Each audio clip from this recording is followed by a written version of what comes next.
Good evening. Welcome, everybody. My name is Melanie Lee. I'm the Burnsville City Manager, and I want to welcome you all to our first Code Review Task Force. Tonight, we've got a pretty full agenda. We'd like to walk through introductions.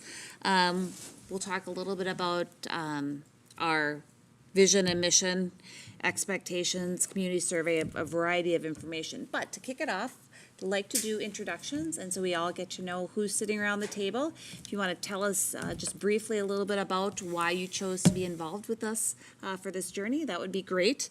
I will turn it over to Michelle Collins, our city clerk, to kick off the introductions. Okay, Michelle Collins, city clerk, and I'm here to take the minutes and help with the Zoom meeting part of the administration. I'm Dan Gustafsson on the city council. I'm the liaison to this task force, and I'm happy to see a good turnout here. And just so everyone knows, I'm here as a liaison, not to give advice, not to try and influence, but to just pay attention to what's going on and report back to the council monthly is what's happening here. So, welcome. Hey, I am Sarah Albrecht. I've been living in Burnsville for a long time, and I work for Gustafsson Insurance, a state farm agency here in Burnsville. I have two little kids, and they are 6 and 4, so I feel like this is a perfect opportunity to see, how they're going to grow up in the city too. So I'm excited. Thank you. My name's Andrew Nyston. My wife and I moved to Burnsville a few months ago.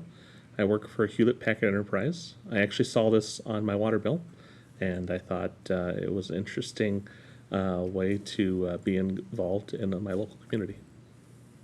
I am Donna Jensen. I've also lived in Burnsville for quite a while, but I also manage a property, mobile home park here in town. And I got involved because I've kind of gotten involved a little bit along the way. So when this opportunity for code came up, I thought it would be a great time to kind of get involved and meet everybody else and do. I'm Gordon Namboodiripad. I'm a retired engineer with Pillsbury and Green General Mills, but I've been a resident for since '81. My children grew up here, and I do volunteer here. I've been in the election as an election judge, and also a few other things that I volunteer with. So this is another opportunity to help and meet a lot of people in the city too. Great. My name is Matt Larson. Excuse me. My name is Matt Larson. I've been living in the city for about 8 years. Married. I have 4 children, and I thought it'd be a great way to kind of give back and see where my kids grow up and see the city move forward. I think revision in the sense of simplification is probably in everyone's best interest, especially when government gets involved.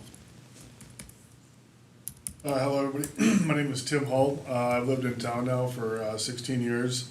I've got 2 kids. One will be a freshman and one will be a junior at Burnsville High School. And as they've gotten older, I've always been involved in kind of their sports and their administration of their sports and either coaching or doing other activities. But those are kind of winding down. And as I got older, I needed to find something else to give my spare time to. And this came up and it provoked my interest, and here I am. So glad to be here. I am Nancy Nyston. I have lived in Burnsville over 25 years. I was previously on the Planning Commission, so I am familiar somewhat with city codes. I am retired, had worked for the state courts for about 15 years, so I have the time and interest to give to this, and looking forward to it. My name's Eric Cameron. I've lived here for about 11 years now. I have 2 young kids, 5 and 2, and I teach high school social studies, and I've always been interested in politics, and so this seems like a good blend of my personal and professional interests to join here and make sure the community is what we all hope it is and what hope it can be. Hello, my name's Steve Rausch. Recently retired from Collins Aerospace here in Burnsville. I've lived in Burnsville about 30 years, and I've seen my kids go through Gideon Pond and Nicollet and Burnsville High School. And representing one of the larger employers, my interest is really to make sure Burnsville continues to be a great place to live and work. And so that's my interest. Hi, everybody. I'm Regina Dean. My title is Assistant Community Development Director, and I oversee our planning and zoning areas of the city. And I'm involved a lot with our Planning Commission and Economic Development Commission, and they will be involved in different ways throughout this process in coordination and in somewhat conjunction with what you're doing. Just excited to be here and be a subject matter expert should anything arise that kind of has that cross pollination. Awesome. Hi, everybody. I'm Bethany Brewer. I'm the Organizational Development Manager here at Burnsville. I oversee our training and development function through our organizational university called Burnsville University, and trying to help our people and teams be their best. And I'm here tonight to lead our icebreaker exercise to just help us get to know one another a little bit better. So good to see you all. I'm Chris Forza, and I'm the Licensing and Code Enforcement Coordinator for the city. I've been with the city for about 9 years. And I'm also serving as a subject matter expert and hope to listen and hear and perhaps answer some questions about how we do things. Hi everyone, my name is Shayna Conrad. I'm one of the city attorneys here. I've actually been with the firm that represents the city of Burnsville for about the past 8 years. My focus used to be on criminal prosecution matters, but I've recently shifted to a more civil focus, so I just hope to be able to listen and provide support as we move through this process. Thank you. I'm Joel Chamnick. I'm a partner at Campbell Knudsen, the city attorney's office. I've been with the firm since 1997. Prior to that time, I started with my legal career with the League of Minnesota Cities in April of 1980. So I've been around quite a few years on ordinance issues, legislative issues, and city issues in general. I've been involved in several recodifications. This is the first recodification that really I've been involved in that involves citizen input at the level that we contemplate having tonight going forward. Most of the times when cities do recodifications, the codifying firm, whether it be American Legal or Muni Code, which are the two largest, will assign an attorney that goes through the code, and it's kind of behind the scenes, packaged as far as updating. With the citizen involvement with this task force, the idea is that all things are on the table regarding policy, history, future, much more engaged and open than kind of a behind the scenes technical recodification. So we'll get into that in a little bit more detail. But like I said, I've been involved with municipal law for quite a few number of years. Thank you. And again, my name is Melanie Lee. I'm the city manager. I've been with Burnsville for about 2.5 years, and as you hopefully will see, we've got a great team here to support you during your work here. Our job is to help answer questions, provide context and history, and be a resource for you. So with that, you'll see. You want to do the remote connections? Oh, we do have remote connections. Excuse me. Thank you, Michelle. Can you remind me who's on remotely? Okay, we just had, we do have Jared Shepherd with the city attorney's office. We have Shelley Ward and Mike O'Brien, and Joshua Wells is just joining now. Okay, so why don't we have our task force members introduce themselves first, and then we can go back to staff?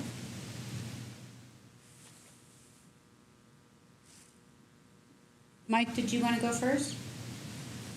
Sure. I'm Michael Bryan. I just got out of Mayo Clinic trying to get a heart and liver transplant, so kind of not feeling too good right now. So that's why I'm doing the Zoom thing. I work with disability advocacy groups, political organizations for disability advocacy, nonprofits, everything like that. I care about Burnsville because I want to make sure people like me can walk across the street safely without feeling like you're going to be in danger or anything like that. And I've seen a lot of progress in Burnsville, and I'm hoping we can keep going. Thank you. Shelley? I'm Shelley Ward. I'm probably on the list as Michelle Ward, but I go by Shelley.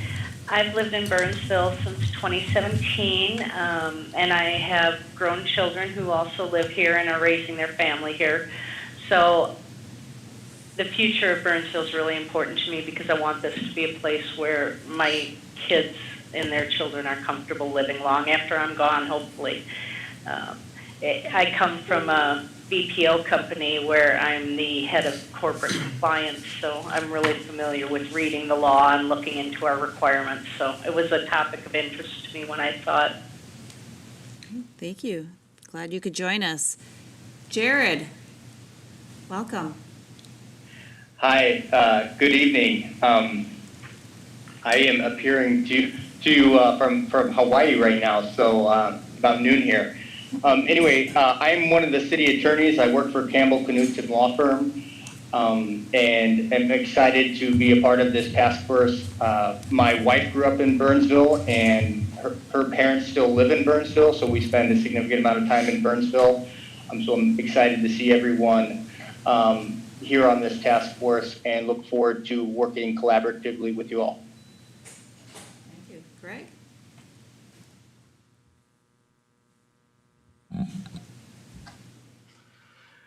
Good evening, everyone. My name is Greg Lindbergh. I'm the Deputy City Manager. Thank you for the time that you're spending on this group. I'm joining just in case I'm needed on Title I this evening as we get into some of your work. So thanks again for doing what you're doing for the community, and look forward to working with you. Thanks, everyone. Okay, now am I driving this then for the presentation? Okay, so we did our introductions. We've got a little bit of foundational discussion that I'd just like to share with you. We did our introductions. Throughout our time together, you'll have various staff available to you as subject matter experts as we work through the various chapters. Joel, Shanna, Jared, and I are kind of the main kind of staff contacts from an ongoing basis. If you've got questions about logistics or meetings, you can always reach out to Michelle here. And then Dan Gustafsson is our council liaison. So you all have had a chance to see the agenda and walk through it a little bit. We have before you, we've got a vision, values, and strategic priorities that the council has been working on updating over the last couple of years. And it's founded with our commitment to the community. So within your packet, you have the vision that has been adopted, that Burnsville is a vibrant community, boldly leading and welcoming to all. And within that, we've updated our values. And these are very important as we think about how we want to continue to serve the community to the best needs of what the community is looking for. On your left-hand side, we have the three, what I'll call internal staff values that were created about 2 years ago. And this is how we approach our work in serving the community as well and supporting the council's mission and vision. It's collaboration, innovation, and excellence. So these are all things that really are foundational into the work that we do in helping serve the community, and that's what we'll bring to the table as we work with you. Broadly, just want to talk a little bit about kind of expectations, process, communications, and get your feedback or answer any questions you might have. The council has created this task force. Joel mentioned it's kind of an unusual approach. Typically, this is really done on a technical basis. We've decided that we really want to have a more open, transparent, and engaged process. So what the council has directed staff to do is manage a process with a community task force to help our code be clear, understandable, and effective for today's Burnsville. So that's what we're going to be working together to try to achieve.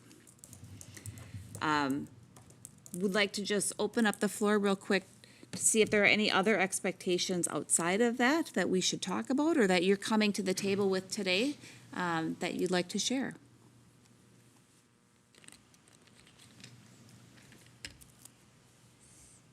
Yeah. So just to clarify, this sounds as though we are going to be taking what's there and just putting it in more layman's terms that's easier to understand as opposed to city legal jargon.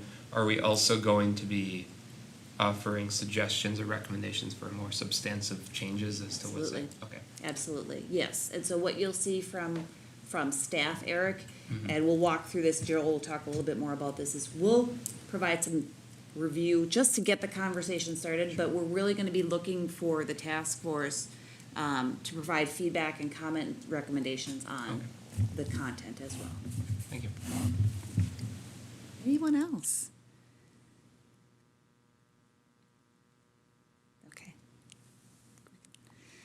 From a process perspective, we've got this group, we've got our community.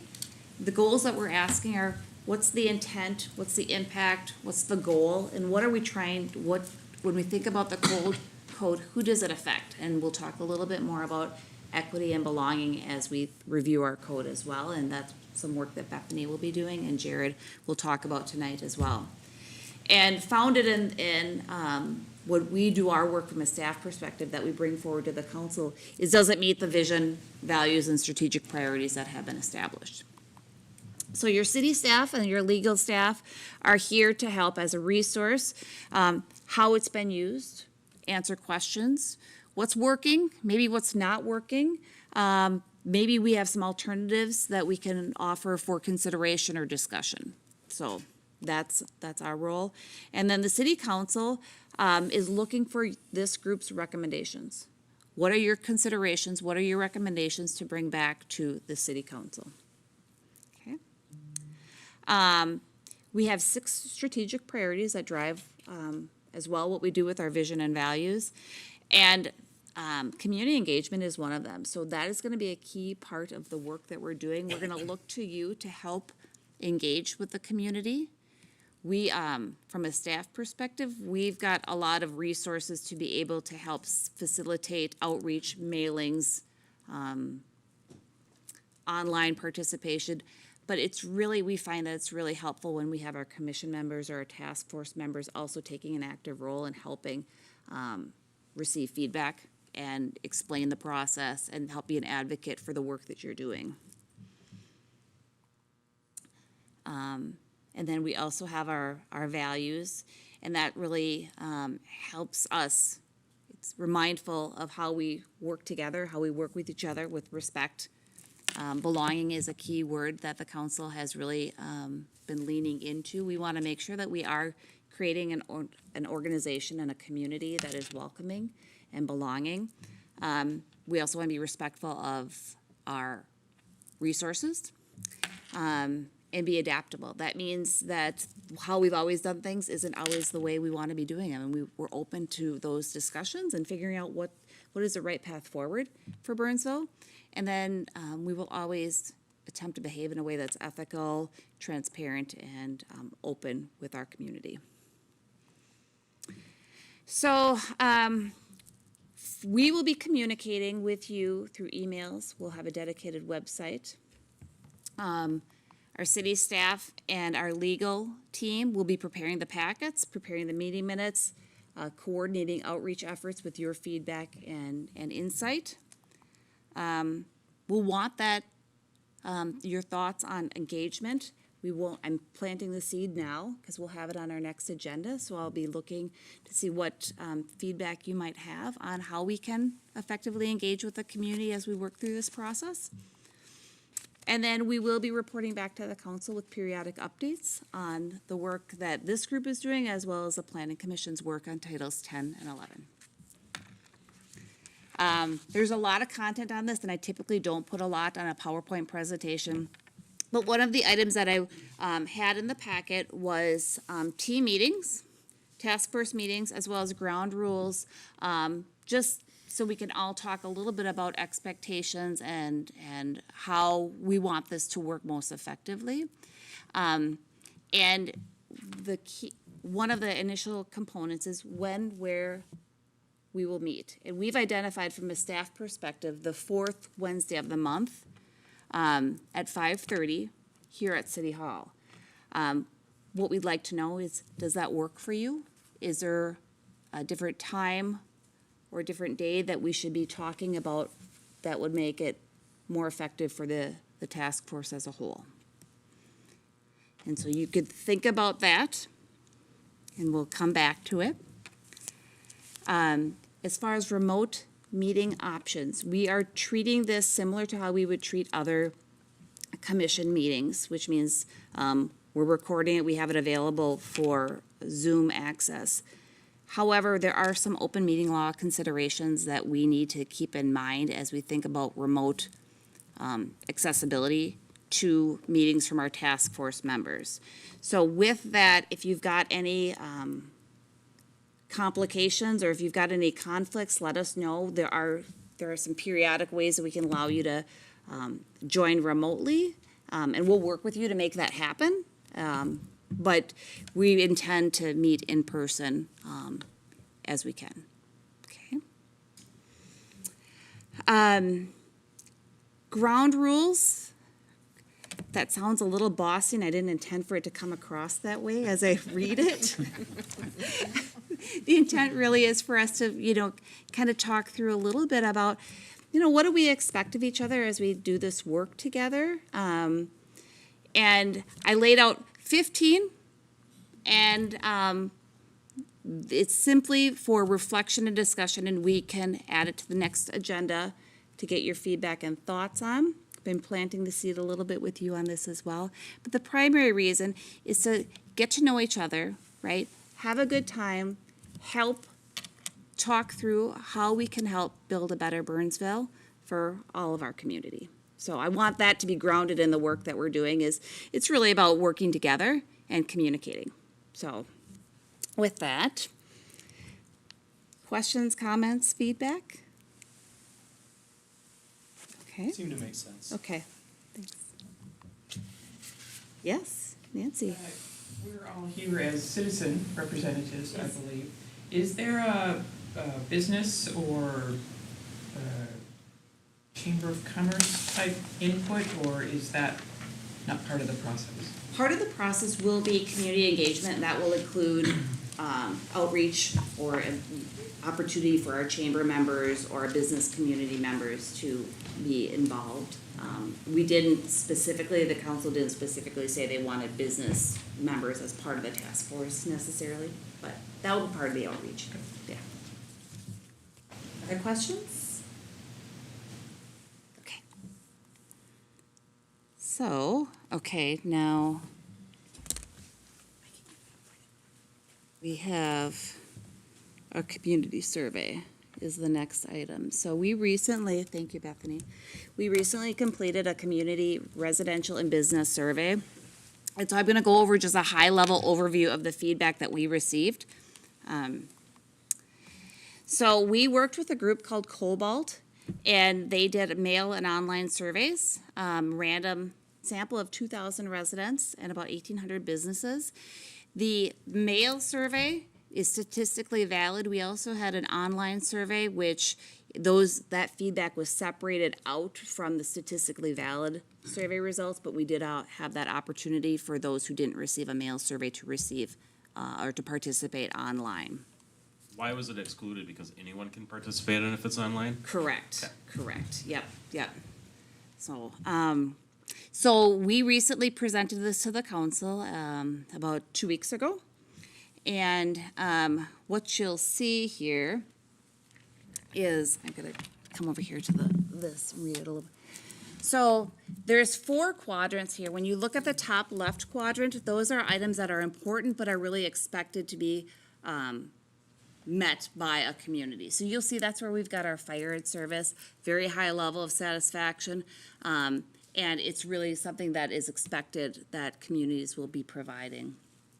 When you look at the lower left quadrant, those are elements that they may or may not be expected to be provided, but it doesn't drive that community satisfaction nearly as much as if you look at the top right quadrant. That's the area where there's a high level of community satisfaction. That's a driver of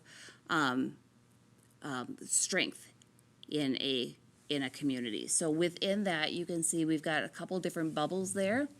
Number 71 there, that's in the green. That is our Parks and Rec. We've heard that for a number of years, that our Parks and Rec are a key component of our community. If we look at number 42, which is on the far right, just above the line, that is overall city management, and that gets strong results. 89, which is the gray dot to the left, right along the line here. That is the overall vision. So what that tells us is the vision that the council has recently refreshed is resonating, and that is a positive for the community. So you see the other dots, and I will be able to send this out to you. The other dots are kind of clustered around the horizontal line. That means that we're doing well, but we have an opportunity to lean into some of those areas, including overall sustainability, overall taxes, overall economy, and overall events. So those are the ones that are right along the line there. With that, this is busy, and I won't get into all the details with it, but this is really what you look at. The column on the far right is the Burnsville's findings compared to national survey or national peers of 25 to 100,000, Midwest of similar sized communities. So we are on the far right, and you'll see that largely that blue bar on the right shows that we're faring pretty well. Our community seems to be pretty satisfied with being an attractive community, great place for families, a good place to own and operate a business.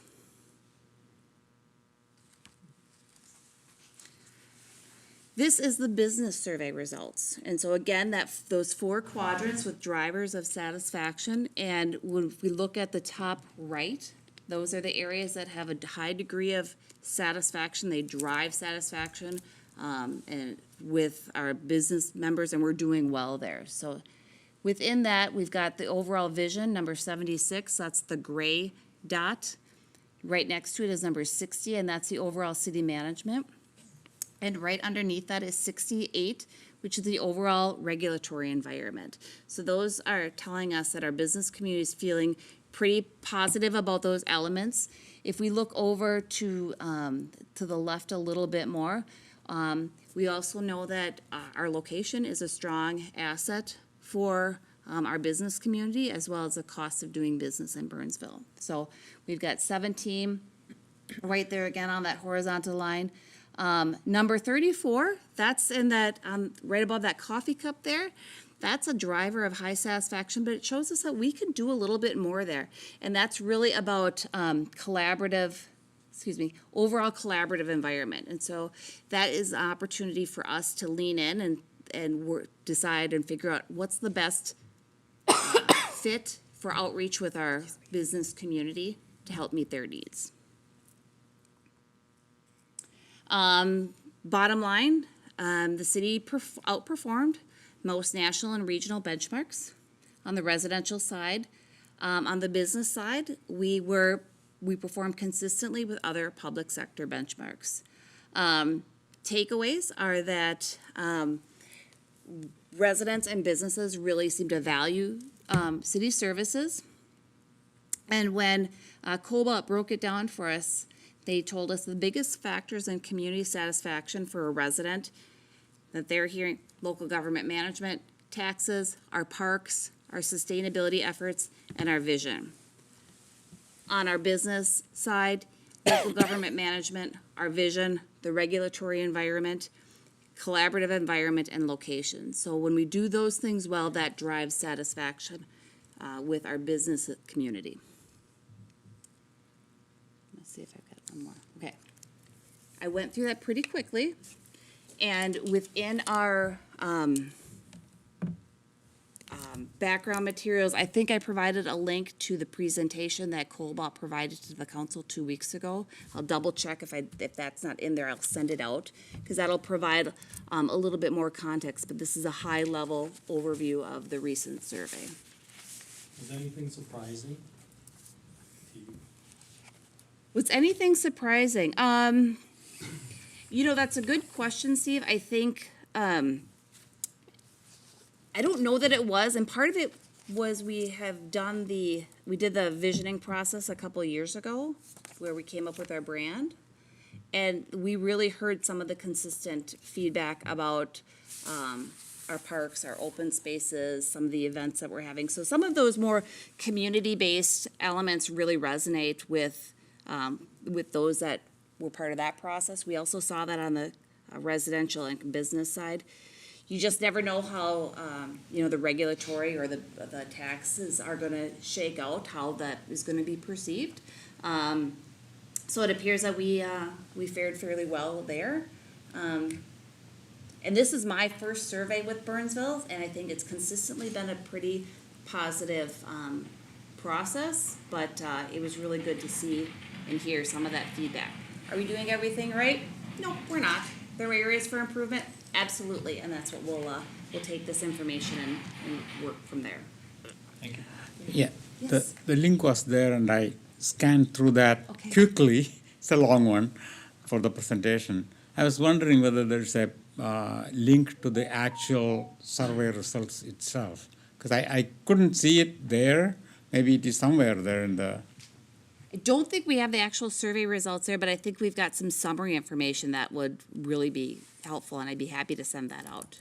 That'll be good. Yeah, absolutely. Other questions or feedback?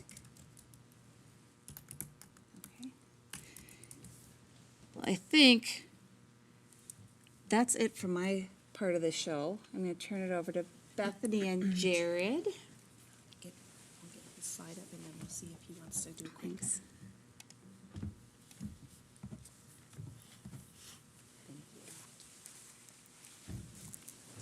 Hi, Jared, the floor is yours. Hi. Okay. All right. Thank you so much. I'm here to talk to you this afternoon or this evening about equity, inclusion, and city codes. And basically, I just want to set the stage for our conversation that's going to happen throughout all of our task force meetings as we look at each title and each chapter of the city code. This is going to be one of the conversations that we're going to be having as a group.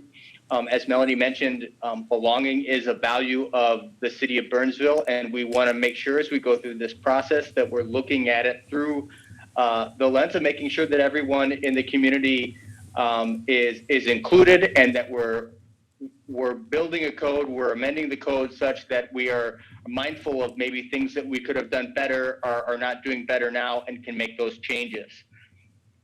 Next slide, please.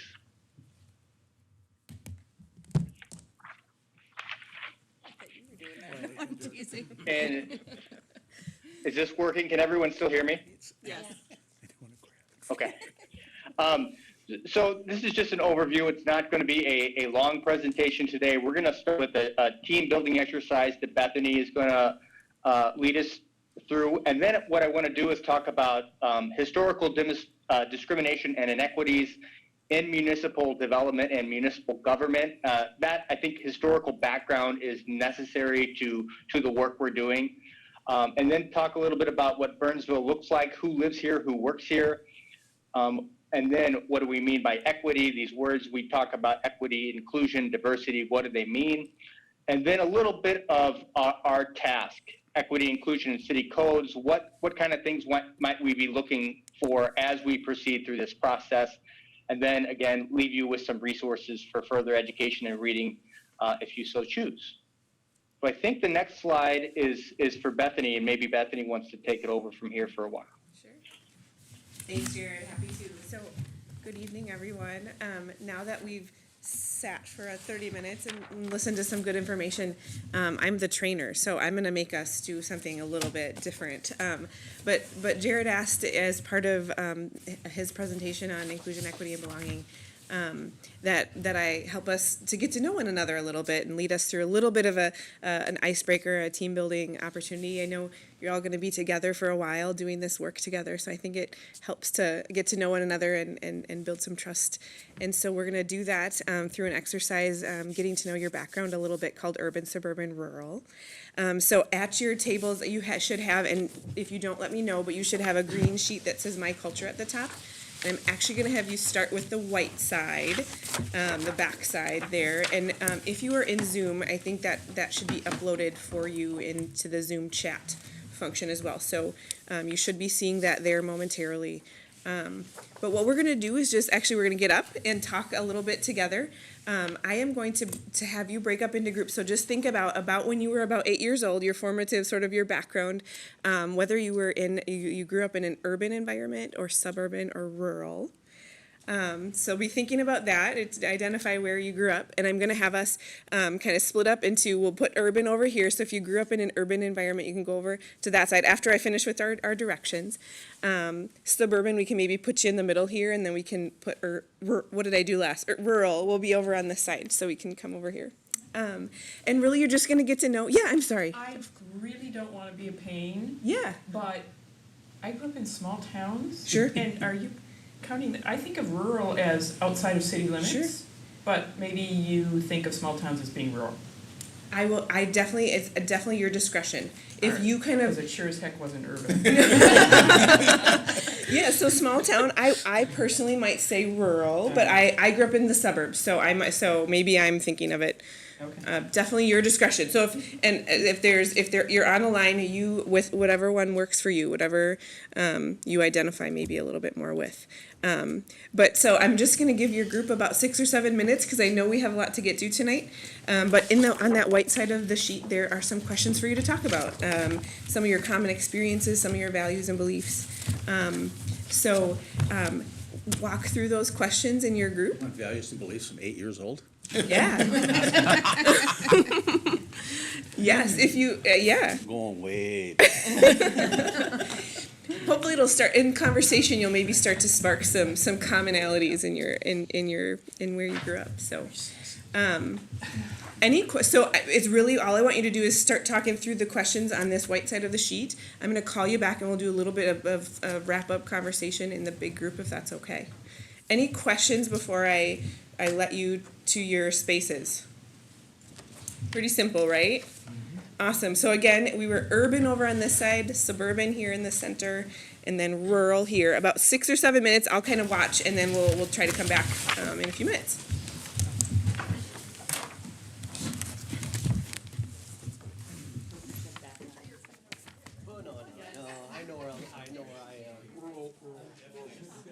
Can't get much more rural graduating class, 32 people, come on. 109. 32 only. You know what, we always based it on the number of traffic rates and testing. How about zero? Zero. Zero, yeah, most. Oh, yeah, but there was a big distinction between in town and not in town, and I was in town. Okay. Well, when I was 8, I was in Monmouth, but straight on, I was in. I grew up in a suburb, but I actually grew up in a suburb, but growing up in Rochester, it was pretty much like, it's pretty much got the suburb characteristics now. There's no What population? 710. Same thing. 775. Pewaukee, Wisconsin. Everybody knew everybody. So about 20 minutes outside Milwaukee. Yep. So it's like Burnsville to Minneapolis. That's a shared experience, I would say. That was a common experience. Yeah. And Burnsville. Right here. I grew up in Southern California, about 30 miles east of Los Anything that was out Angeles. of the societal norm stood out like a sore thumb and became the conversation for everybody, so. The Millers didn't cut the grass, you heard about it? Yeah, exactly. And I have a personal twist on it. My father was a high school instructor, so as I was growing up, I had that to look forward to. Then I got to experience it. And luckily, he was an ag instructor. And since I didn't have any real interest in supporting the farmer, I didn't have him as a teacher, but that was only marginally better than if he was actually a teacher, because every teacher knew who I belonged to. They had a direct access into it too, yeah. Step over the line. Big cities, I lived in Philadelphia, Milwaukee, you're in small towns. No, it never got that far. Suburbs, I don't know, you have the best of everything. You're 20 minutes away from anything. Small village in India. Everybody knew everybody. That was very common thing. Same. But we knew the families probably, they were there probably for 1,000 years or in that order anyway, you know, at least our family would have probably moved around 700 AD or something like that, okay? So, but we knew you know, the whole village knew each other. At least you can connect very easily. Even when I go there now, I can connect to many people. Did new people ever move in? I was in. No. Because I moved, my father was a pastor, so we moved around. Well, And it yes, was just yes not, and no. we were. There's some government officers like the police inspector, which is a state police. They came into our area. That's the only people that. And then there was a government hospital, so the doctors sometimes moved. So, and there were some pastors, but I'm a Hindu, so I don't know their life. That part of the life. Yeah. Okay?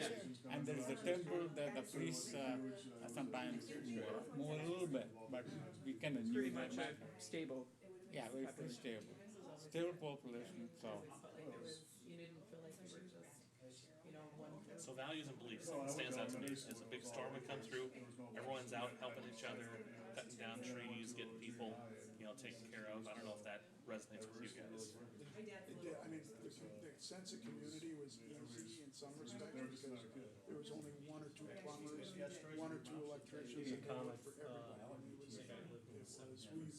didn't have to really look at any kind of phone book or Burnsville being that just word of mouth. You felt like you were in your own. All you have to say is Dan Gustafsson and see what her reaction Shopping is. around it. One of the things that very few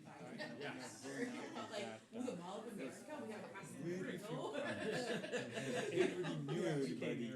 It's kind of difficult to do any type of crime and get away with it. It's not the police that get the peace or the crime rate down. It's just that people deal with everybody. Yeah, so when I grew up, I was the oddball out because I was Irish German in a Finnish city. So there's no way I was ever going to fit in. Let me just go there. Were you in northern 100%. Minnesota? Central Minnesota. And to top it off, my father was but he was the one that all the kids, even the troublemakers, loved.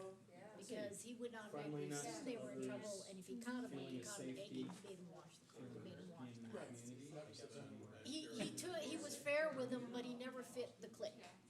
I'm a Christian So and a therefore, fan of I'm the outside the values. clique, Love your meaning neighbor that as he wouldn't yourself. cater to the upper levels. There was a hierarchy in the town I grew up with, and if they wanted things done, even if it was outside the law. If you are, he wouldn't do it. pulling up. It had to be done accordingly to the right. Make it right. You know, it's like even so the fact he turned somebody in because they went, and you guys can laugh at this, 70 miles an hour to the donut shop, 30 miles away.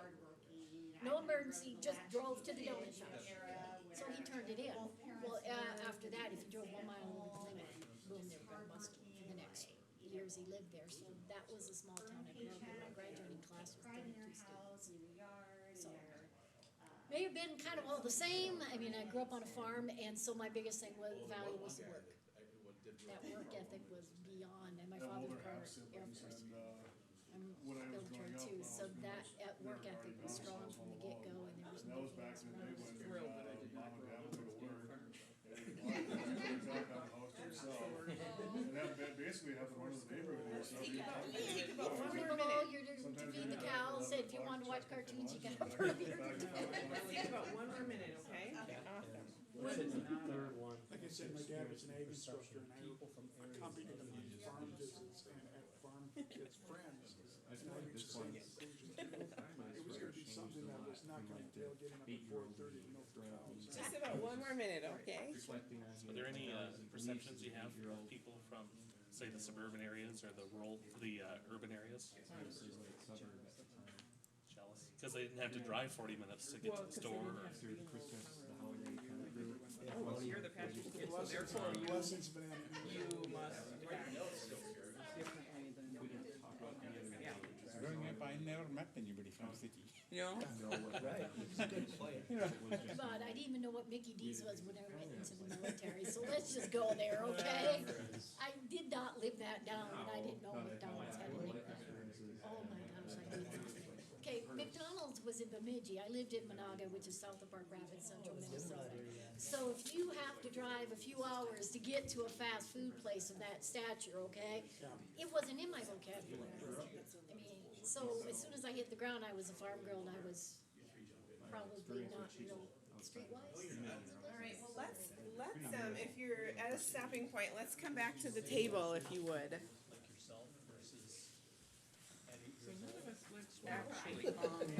Not on the Yeah, I farm. did. Yeah. Oh, yeah. On the farm. Everybody kind of look the same. All right, questions from this exercise? Good job. You tried.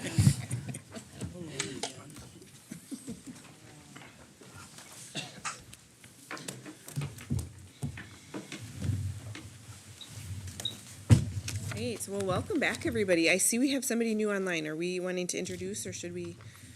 Yes, we probably should, yes, indeed. Joshua? Hi, Joshua. Well, hello. This is Joshua Walls. I'm sorry. I've had some technical difficulties. Just trying to get back in after work after a very crazy full day of deadlines. So, and so here I am. But I've been able to hear everything from the very beginning, and am enjoying the conversations. I do have some questions, but I think that's a little too late.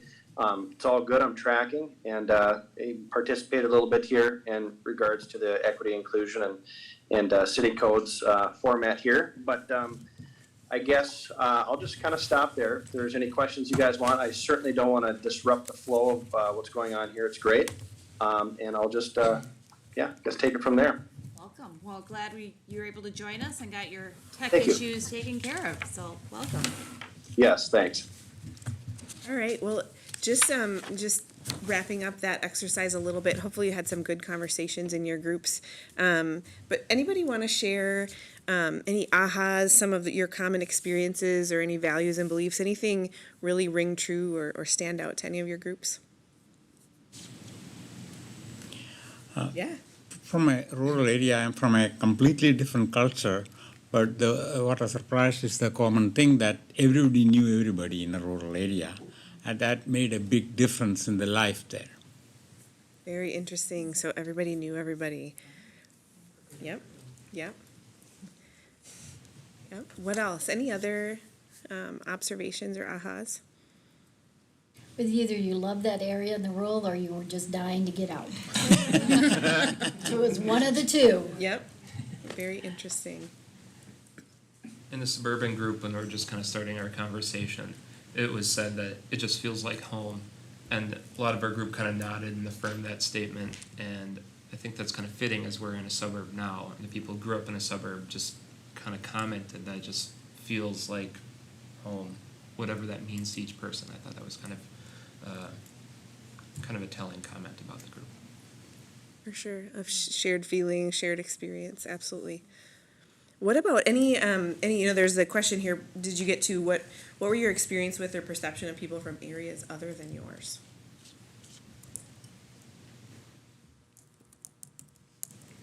Anything come up there? And for the rural, some of it depended on whether you were one who liked it or wanted to get the heck out of there. So my personal experience, people weren't, anti-suburban or anti-urban. They just had no concept of it or interest or consideration. I was always jealous. So. Interesting, very interesting. Good. Any other reflections that any of you want to share? Just anything, insights that you learned in conversation?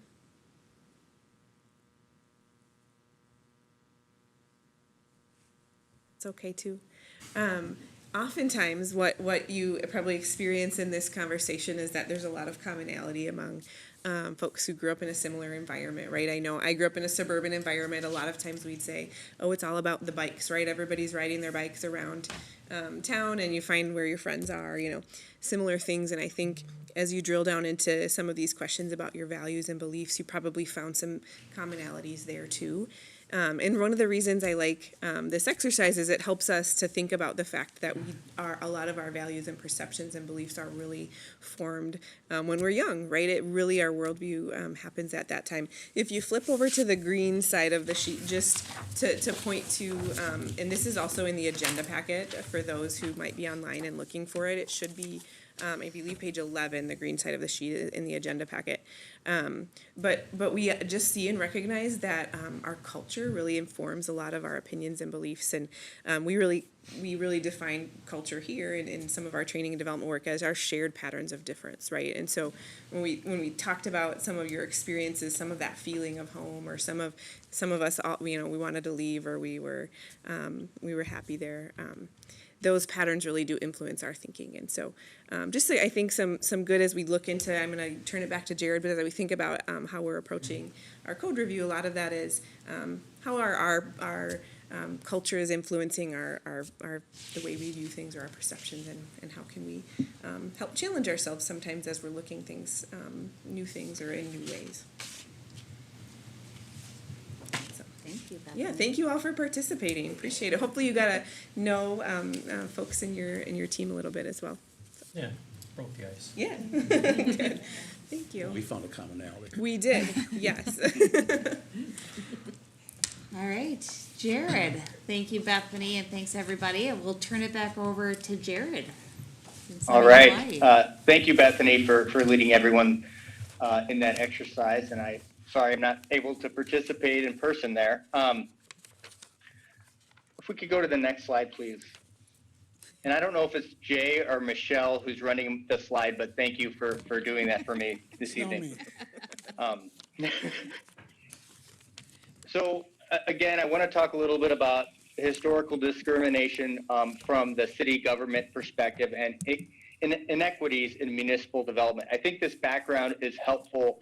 I think it's always helpful to know where we've been in order to figure out, where we're going, whether we're looking at sort of the global perspective, which is a little bit what we're doing today in this presentation, and see how that informs our specific direction here with Burnsville.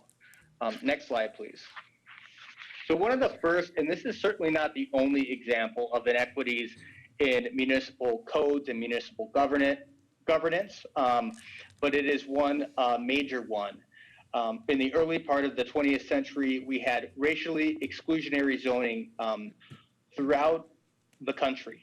So prior to 1917, city zoning ordinances legally forbade people of color from occupying blocks where the majority of residents were white.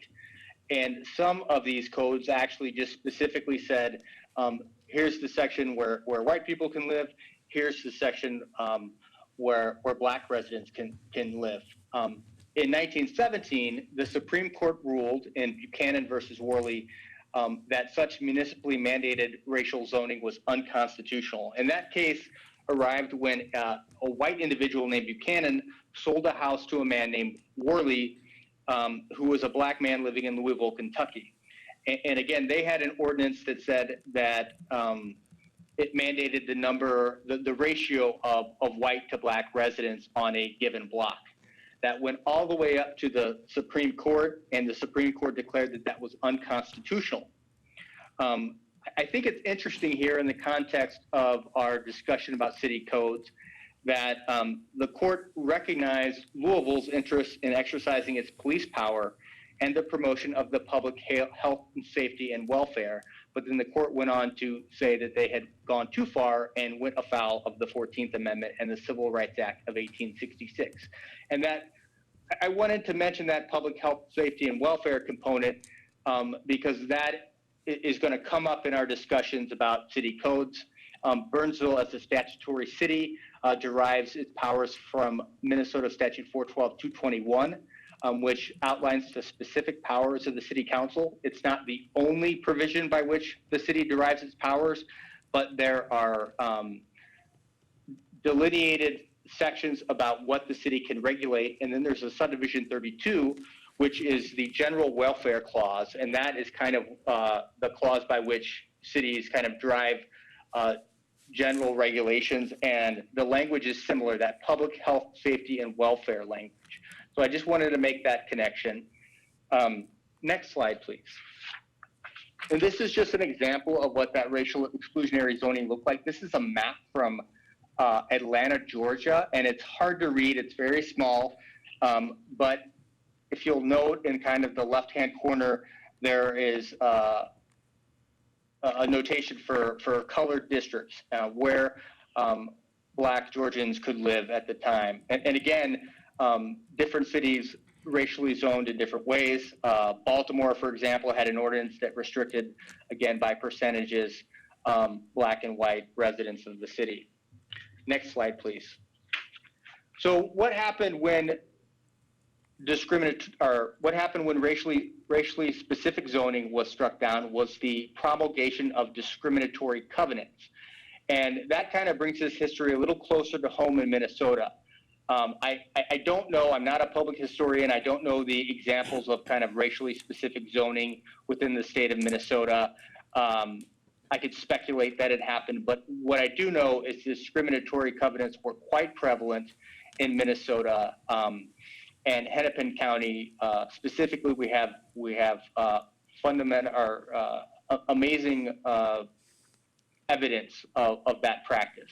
So racially restrictive covenants are contractual agreements that prohibit the purchase, lease, and occupation of a piece of property by a particular group of people. And you'll see an example, and I apologize, this language can be rough to read. Here, no persons of race other than the Caucasian race shall use or occupy any building or lot, except for occupancy by a domestic servant of a different race. What Mapping Prejudice at the University of Minnesota has mapped Hennepin County entirely and found that of these covenants, 100% of these covenants were targeted against Black Minnesotans, while many of the covenants also target other non-white groups and racial and ethnic groups, but 100% of them are targeted against Black Minnesotans. Next slide, please. Again, these evolved as a response to the idea that municipal governments couldn't specifically racially zone, but what happened was then a lot of kind of disparate players worked together to create a system where these were used. You had the federal government's practice of redlining and its underwriting of federal home loans. In other words, to get a federal home loan, you had to be in a district that had discriminatory covenants on the properties. And realtors marketed new suburban communities, new residences, new developments on the basis of these discriminatory covenants. And again, going back to municipal government was involved in this through the development process. Plats that came through for approval by the city had these covenants on them, and the city approved the developments with these covenants on the property. So the city governments were intimately involved in this process again, as well as the federal government, realtors, developers, etc. These became very socially acceptable, and by 1955, Hennepin County had over 22,000 covenants. And we can go to the next slide, and hopefully this time-lapse map works. Maybe you've seen this before. This is a map of discriminatory covenants in Hennepin County. And if hopefully we can hit play on that slide and it will work, we'll see.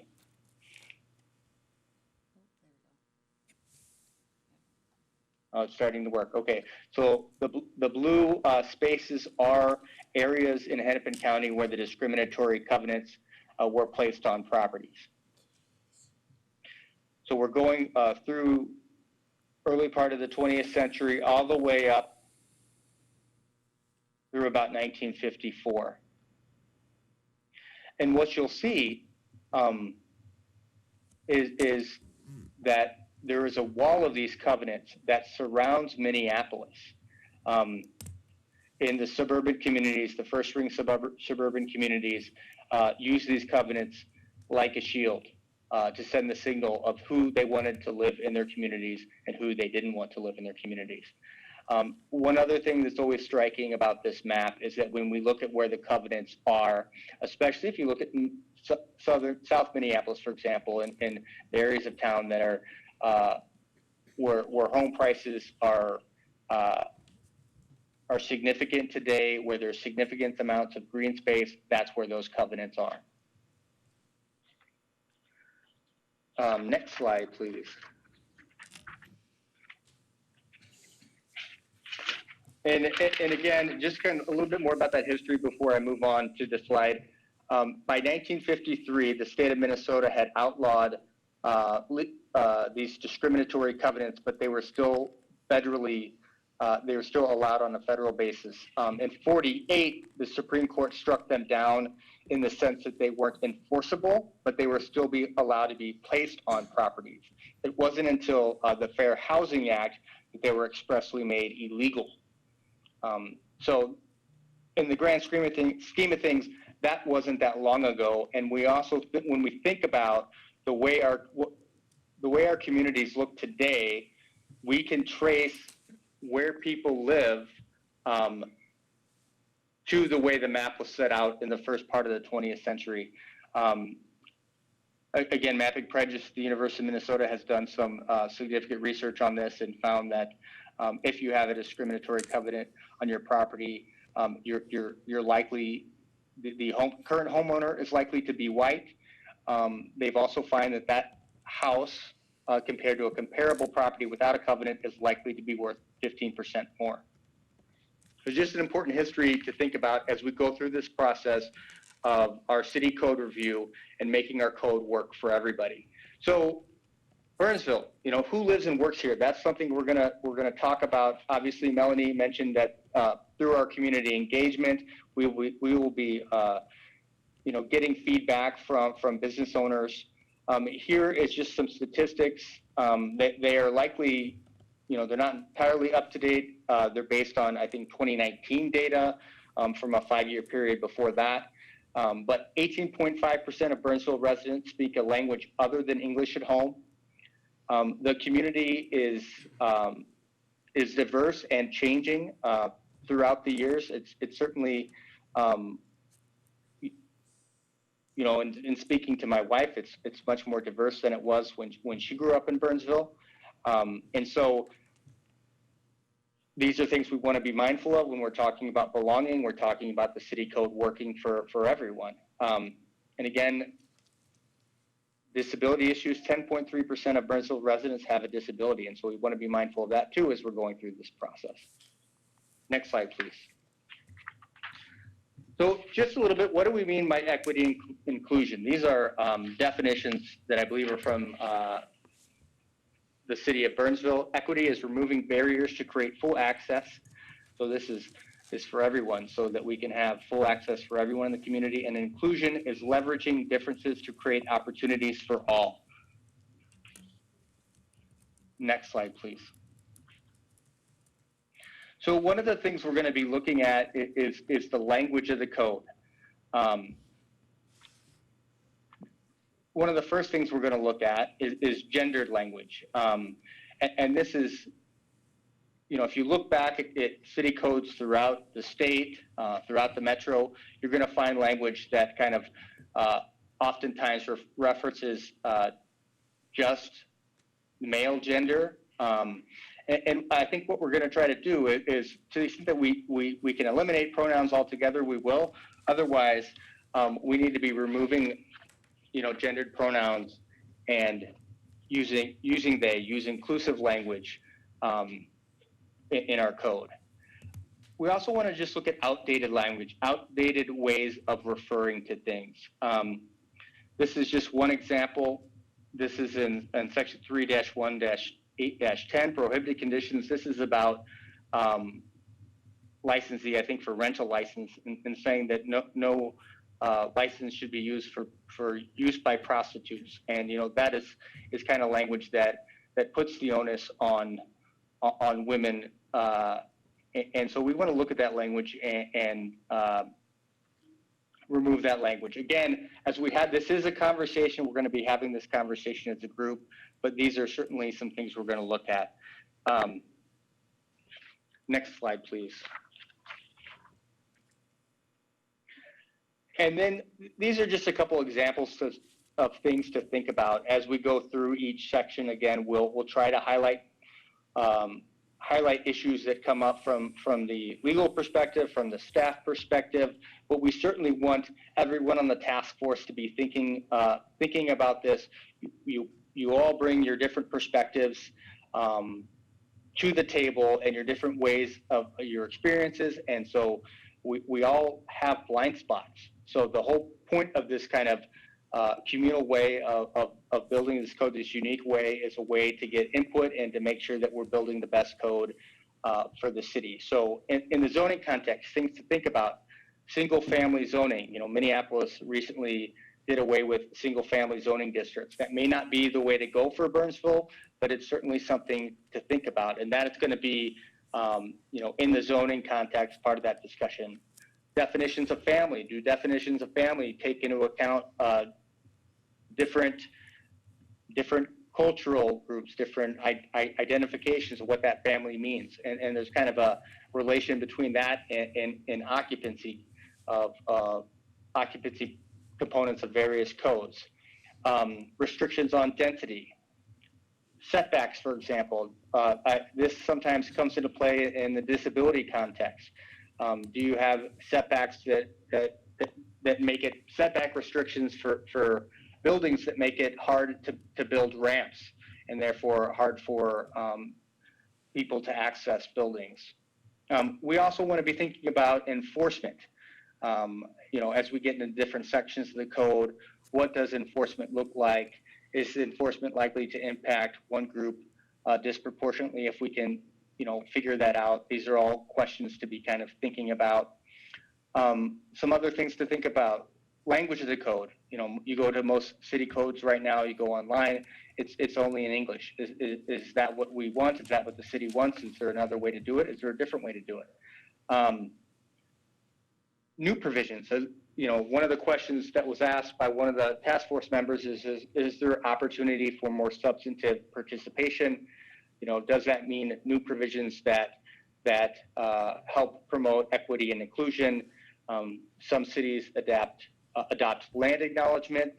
You know, certainly here in Minnesota, with our history with First Nations peoples and Native Americans, and the land in which you know, we all occupy, it might be something to think about. So these are all just things to get your brains to think about, to get the conversation started. And as we go through this process, we can continue to figure out where to go.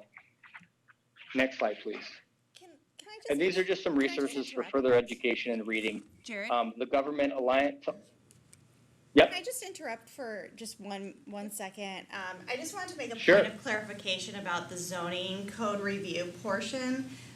The city code task force will go through all other sections of the code, but for 10 and 11, which are zoning and subdivision, the planning commission will be thoroughly reviewing that and providing recommendations to city council on that. However, our Economic Development Commission and the City Code Review Task Force will have the opportunity to review those changes as they come through, and have opportunity to provide input, weigh in, and comments on that for the Planning Commission to review and recommend. So I just wanted to make a point of clarification so that everyone was aware. Can you give that in writing so that these, when to look at who's doing what? Yeah, we can do that. Yeah, it'll be good for us to understand which sections are being done or connected with. Because there will be some crossover Right. and overlap and It's nice to know those things with the overlap, those things with you know, just standalone or whatever. Thank you. Sorry to interrupt. Thanks, Regina. All right, Jared, back to No, you, that's sir. Thank you. No, thank you, Regina, for the clarification. I think that's important to note. This is my final slide, just resources for further education and reading. The Government Alliance on Race and Equity is a great website. They have a lot of resources on these kind of issues to think about. Again, mapping prejudice, which has a lot of information on discriminatory covenants. Again, they have mapped Hennepin County. They will be coming out with a map of Ramsey County. Dakota County hasn't been mapped, but you know, they're going to continue to do maps of different counties throughout the state, and actually I think across the country. So definitely great resources. Just Deeds is a project that involves the Minnesota Association of City Attorneys, and they're kind of part 2 of mapping prejudice, and there's some great useful resources there, especially about the disparate impacts of discriminatory covenants, you know, going forward from the first part of the 20th century to today. And then Cities and Counties, First Steps Towards Solving Common ADA Problems, a great resource from the federal government. And then, of course, the League of Minnesota Cities has a lot of resources with respect to code-related issues. So just a few websites and resources to think about. You know, as we go through this process, as Melanie mentioned, our team at Campbell-Knudsen is happy to be a resource for the task force throughout the process. So I will maybe stand for questions if anyone has any. Thank you, Jake. Yeah, we have a couple questions, so. Can we get a copy of the slide deck? Yes, you can. Thank you. Yes, absolutely. Okay. Any other questions for Jared? Jared, a process question. So in one of your examples, you used the he in an example of a illegal activity. Just as a question, does each city have to prohibit illegal activities? Or do you need that in your code, or you don't? It depends. If there is another statute, federal or state, we may not have to have it in the city code. And we'll be discussing some of those situations where over time, we have provisions in our city code still where the state has taken over primary responsibility for dealing or regulating with that issue. And we may be recommending deleting the city code provision. There are other situations where we may want that additional layer for local enforcement that is more tailored to the city than you would see under a federal or state statute. And some of federal and state laws allow you to do that, and others do not. And For you'll instance, guide us there, right? Correct. Yeah, I was So- just thinking from a simplification standpoint, why do you need all this redundant verbiage when clearly it should be dealt with at the state level? Correct, and we'll be getting into that very quickly, either tonight or in subsequent initial meetings of some of those situations. Thanks. Okay, other questions, comments, or feedback before we let Jared get back to his vacation? Go enjoy the beach, Jared. Yes, thank you very much, Jared. We will see you when you get back. Take care. See you about 8 on Monday. Okay. Thank you all. All right. Thanks, Bethany. Okay, and Joel? I think we'll move to the next section. And just to preface this, tonight you are getting a copy of the first 30 pages of the city code with revisions that have come from our office. In the future, we're going to be asking you to look at those sections of the code for the following meeting in advance and provide some feedback. So I don't want to say we're preempting you or stealing your role, because this is a unique situation tonight where we're kind of getting ahead of you. So we are not going to, we're going to go over this tonight in a little bit, but we're not going to expect a final input from you because you haven't had time to study it, develop any questions and the rest. So this is going to be a little bit different than what you'll be seeing in future meetings, but don't assume that what you see tonight is the way we're going to be doing it, because we are going to try to have more input from the task force in advance of seeing the red lines, of asking questions. Why should we maybe get rid of a section and those types of things? So tonight's a little bit unique, but we wanted to give you some introduction to how you're going to be seeing the language as recommended or developed from the city attorney's office.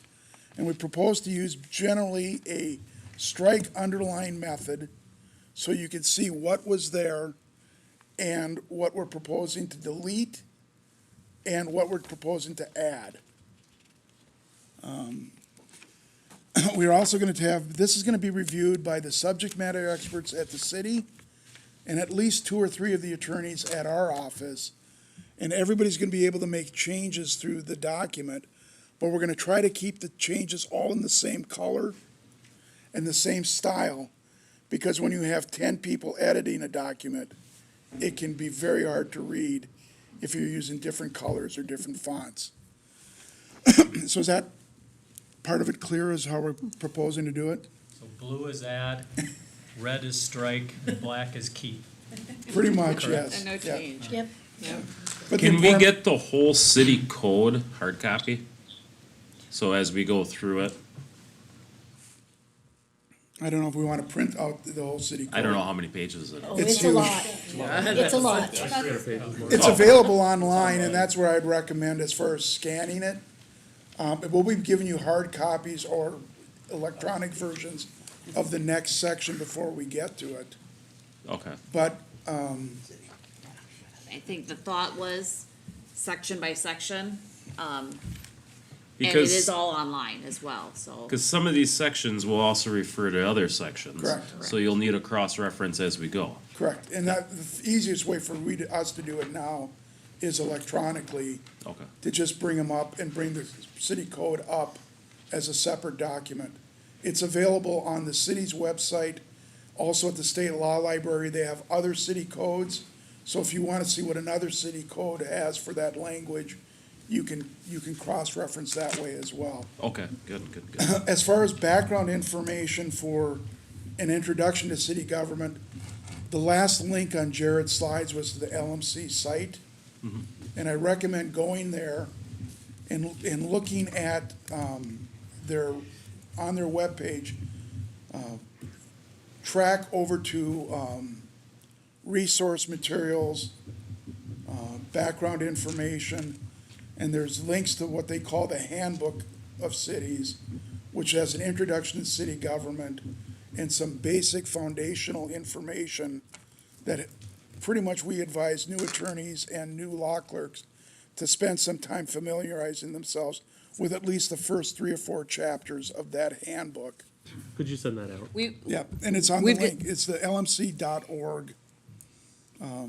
If you That's just in go the to agenda Google link? I'll send out lmc.org. the link with the other information. Yeah. We've got a number of notes that we're taking that will follow up with some links, some materials for you that we're hearing would be beneficial. So we will get those in your hands. So, but one thing that Jared mentioned is that the Burnsville form of government, and I mentioned this in the orientations that we had a month or so ago, is Burnsville is there's different forms of government in Minnesota for cities. Different classifications of cities, different structural forms. Biggest distinction is between a city that is a charter city and a statutory city. Statutory city, as Jared mentioned, looks to state law for its foundational authority. A charter city would look at its charter, which is basically a local constitution that specifies how many members are on the city council. Is there a manager? Is there a coordinator like in Minneapolis? Is the mayor in charge of anything? Or is the mayor just the presiding officer at the city council? So there's 860 some cities and a large variety of structural types. So we'll try to point out those differences as we get to them in some of the areas. But a cautionary note, if you're looking online or doing some reference with it, what another city's doing or how they're doing it, it's important to keep in mind that that might be a different form of government. Burnsville's government, as a statutory city, is the predominant form of government of the 860 some cities in the state. All but 100 and some are statutory cities. But Burnsville is extremely unique in that group of cities because we have a form of government that is a step above or in addition to the base agreement or base form of government of a statutory city, base form of government, which you can see in the introduction to city government, is a Plan A city, where the city council is pretty much in charge of everything operational. Burnsville is one of 13 statutory cities, and the majority of charter cities adopt a form of government that you'll see in political science or civics books referred to as the council manager form of government. And that's unique in that the manager of the city, of these cities, is basically the chief administrative and executive officer, and the council does not get into day-to-day operations in regard to hiring and firing personnel and some of those related issues. The city manager has some expenditure and additional authority that is different in the Plan B city from Plan A city. So when we start to talk about some of these fundamental provisions of the city code, we'll try to highlight those things, or at least if you have questions, that may be our answer of why we have what we have. So can you summarize Burnsville's approach again? Plan B, council manager form of government. Council is policy making, ordinance adoption, budget. And the city manager is operational, head of administration or the executive branch, hiring and firing employees, some limited expenditure authority without going back for council approval.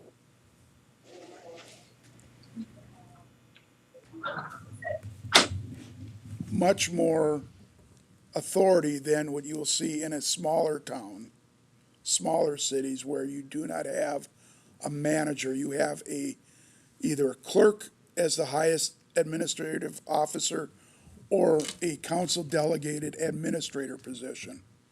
The administrator position in most cities cannot hire and fire.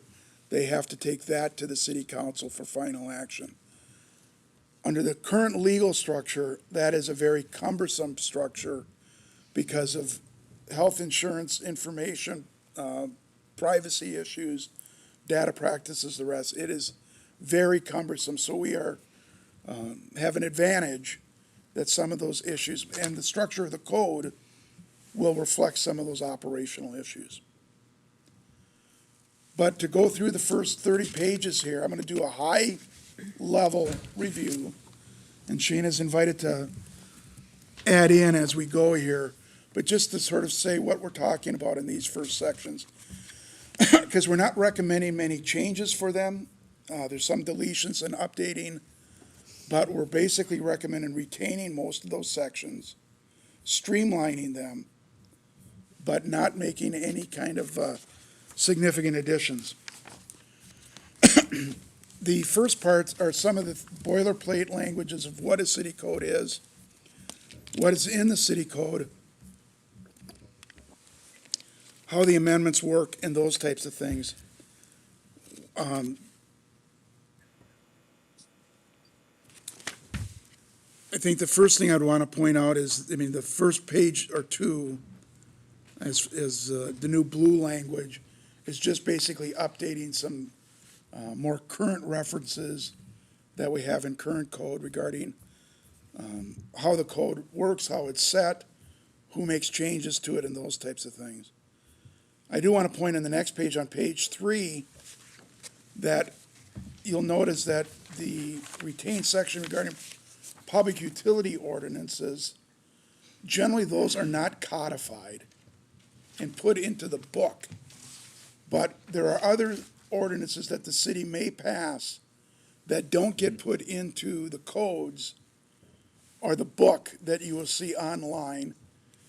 Utility franchises like gas and electric franchises, some cities will put them in the code, others do not. It's a matter of choice. One of the problems with putting them in the code is if you're dealing with 5 or 6 utility companies, each of those franchise ordinances can be 40 to 50 pages in length. And one of the issues that makes them difficult is that they are both a ordinance and a contract under Minnesota law. And so a lot of cities will not put them in the code because they are that hybrid of both contract with Frontier or Comcast or another public utility, Excel, or, you know, there's 3 or 4 of them, and you just add a lot of size to the code unnecessarily. So we haven't made a decision yet. That's something that, you know, if the transparency and desire to have it available for the public access as part of a single code, that'll be something we need to talk about of whether we do that or whether we keep it separate. Other city ordinances that generally are not codified are rezoning ordinances for a specific piece of property. We will put them in maybe at the end as they're adopted, but they don't have a title and code number because they're applied to a single parcel. Other ordinances sometimes that don't get codified would be ordinances that change the name of streets. As Jared mentioned, the powers that are specified by the legislature that cities can do sometimes specify how we're supposed to do it. And the legislation as drafted now and has been drafted since 1973 says a city may change names of streets by ordinance. We don't do it often, but sometimes streets get renamed. Kirby Puckett Way, downtown Minneapolis, was not always Kirby Puckett Way. We've renamed a street recently in recognition of a person that lived on the street, owned the property around it, and dedicated. That ordinance naming that street probably doesn't need to be in the city code. So it could be, it's a matter of choice of how to do it and where we put it. But things that go in the city code are usually things that we want to enforce either through criminal or civil action on the regulated people.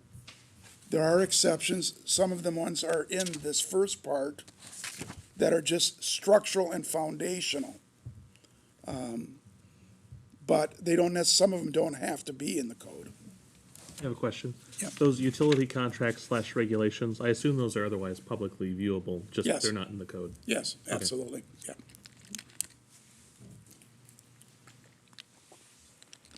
None of our ordinances carry any kind of classification other than public. So, no matter where they're located. So moving on to the definitions section, the primary purpose of this is to adopt some definitions, but cross-reference the state law and to specify that common usage and terms that are used in the code of a substantive nature can be tracked to state law, state definitions, and the like in the same subject matter. Every code has a penalty section. That's the next section. Under Minnesota law, code provisions can be enforced in criminal court, but only up to a misdemeanor level of violation, which is a $1,000 fine and up to a year in jail. Felony level crimes, serious crimes, or the middle type crimes that are called gross misdemeanors, generally are penalties that we cannot place in the city code, but have to find a state statute or a federal law to have charged under that level of offense. Some of our penalties can be reduced below a misdemeanor level to just a petty misdemeanor fine amount, and we'll do that and have done that in certain situations. But the application of that and how that works is what's discussed in the penalty section. Something that's new that's in the city code that will be mostly left alone as far as from our office recommendation is the administrative penalty section. That starts on page 6, 7, 8, and 9 generally.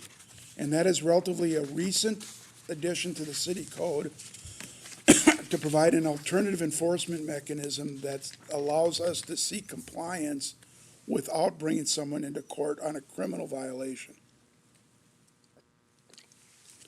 More and more cities are doing that because courts were getting clogged up, and we didn't want to criminalize some of the conduct, and we wanted to provide a more efficient, easier administered enforcement mechanism, and that's why that language is in there.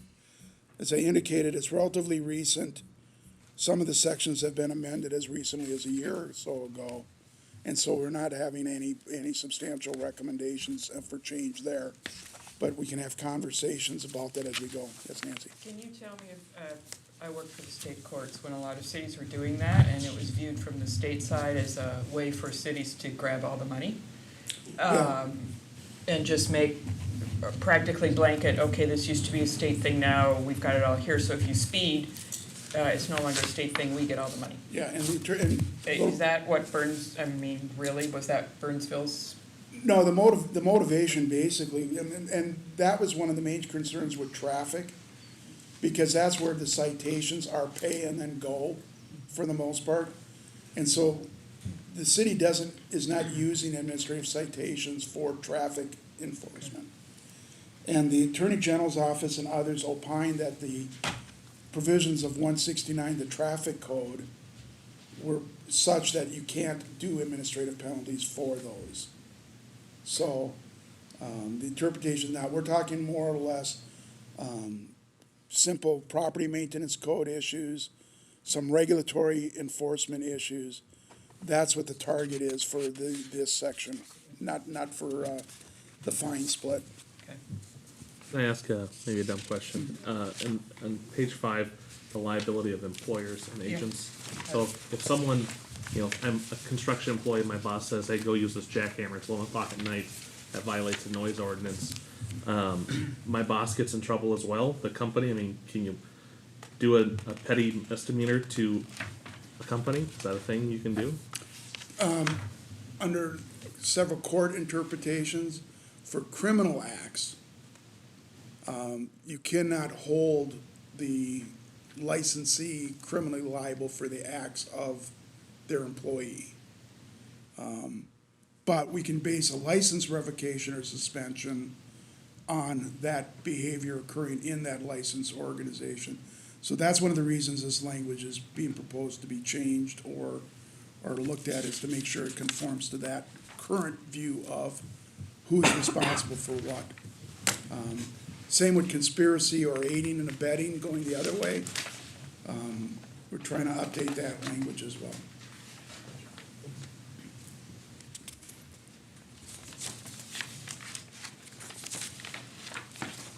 Any other questions to that point? Yeah, I got a question with the 30 days, especially if, say someone wants to repeal a decision and they have to at first pay a filing fee. So it sounds like it's prove your innocence. Matt, which page are you looking at? Page please? 7. Page 7? Under admin appeals. Okay, thank you.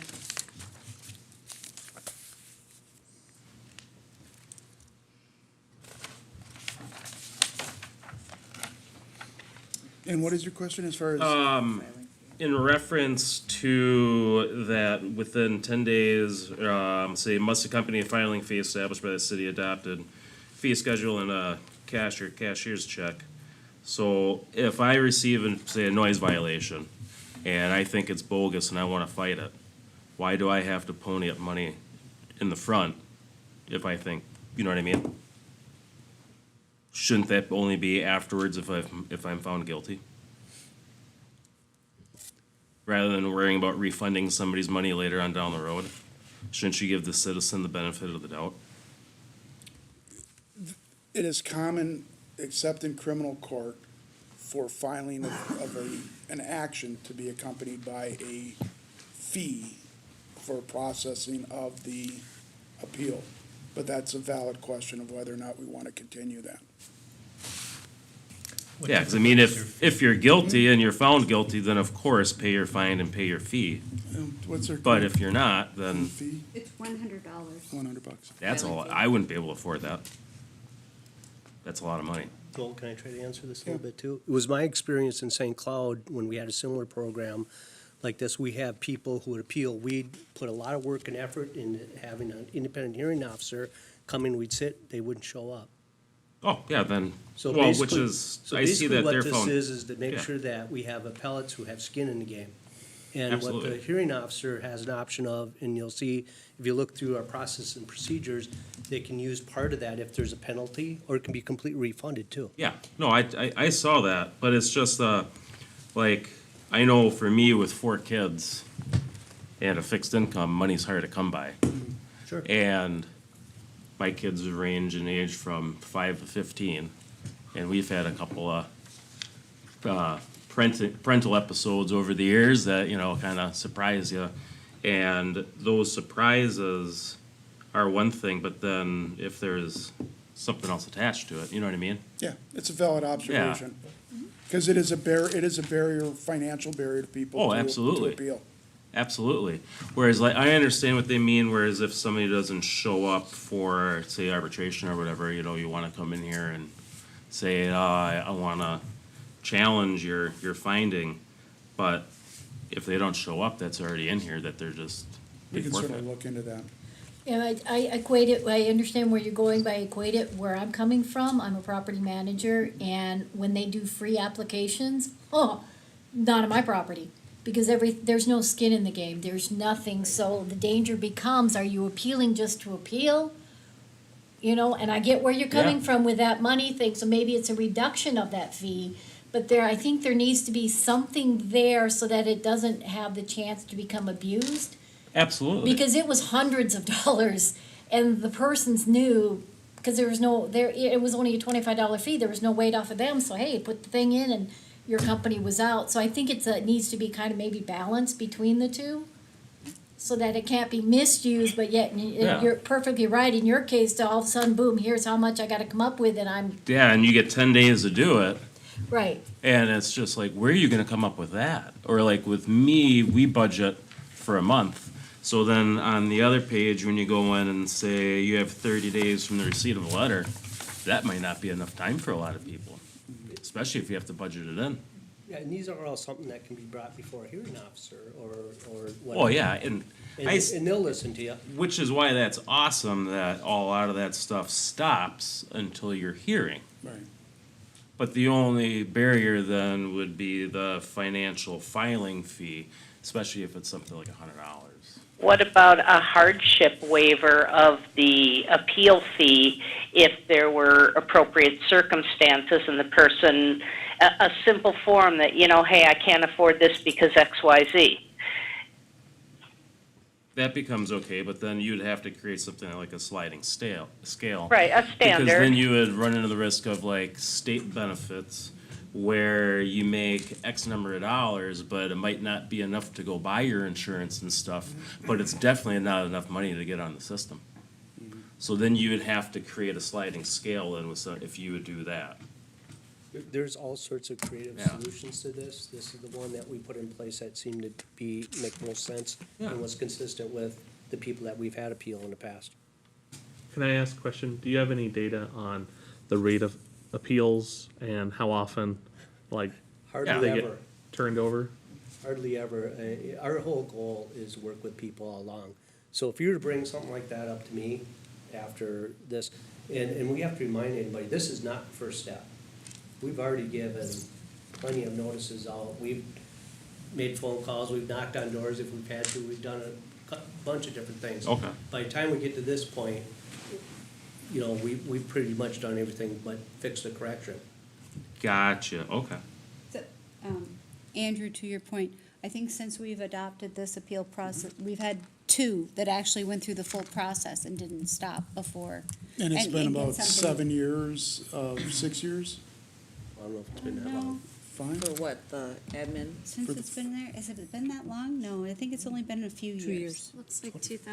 15. Yeah. Yeah. So, time flies. It's possible the $100 is too significant of a barrier, but also likely people don't care enough. That could be as well too. But then again, how many people are getting fined through this process? Quite a few, actually. Most of the time, what we'll do is if they bring it in compliance, we'll either waive that, but I mean, COVID changed a lot of things for us too. We're trying to work with people as much as we can.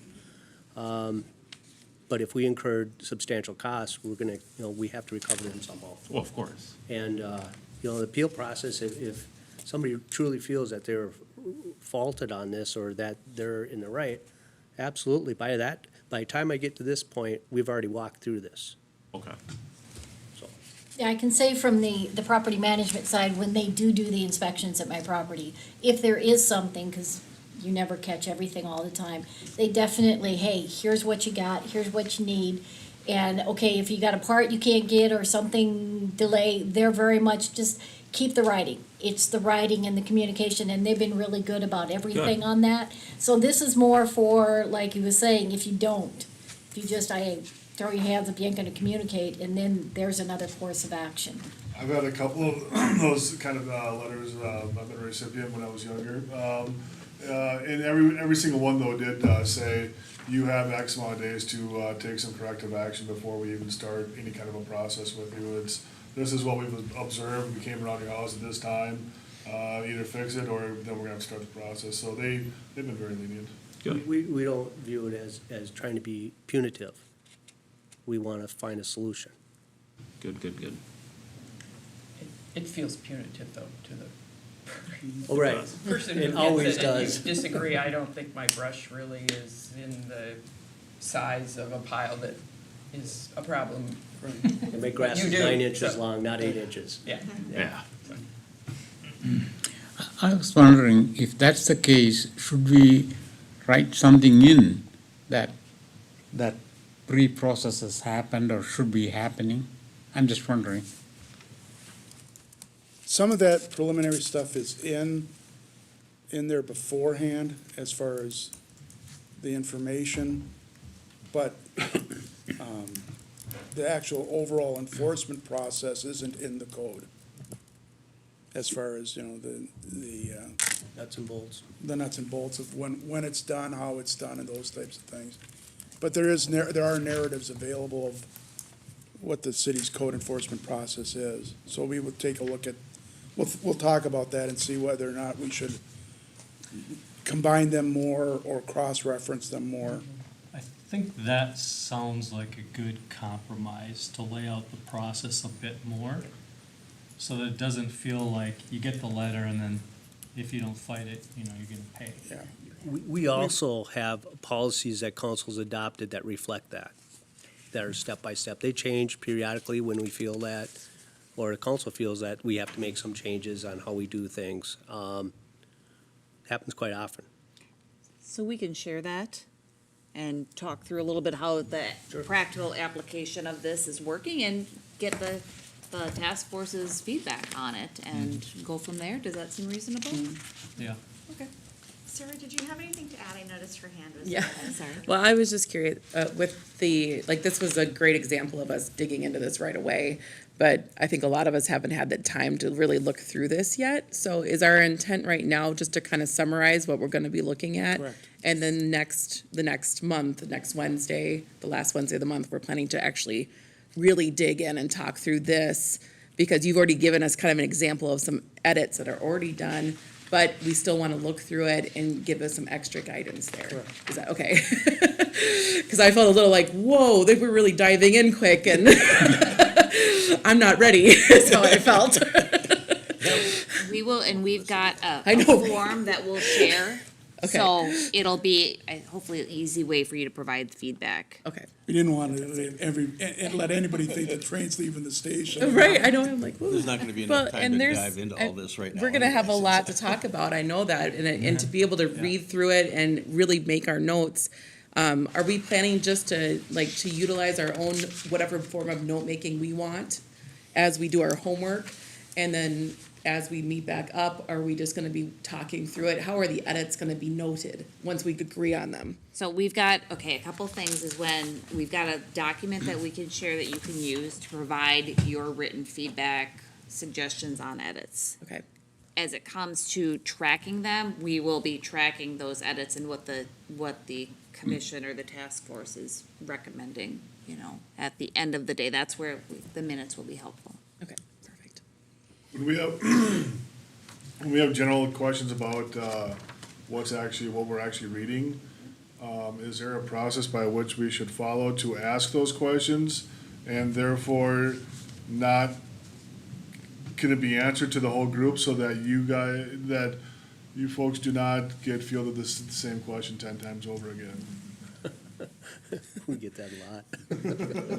Is it more of us posing the questions ahead of time and then at that next meeting, you guys have those questions to kind of maybe address and know what we're already asking about?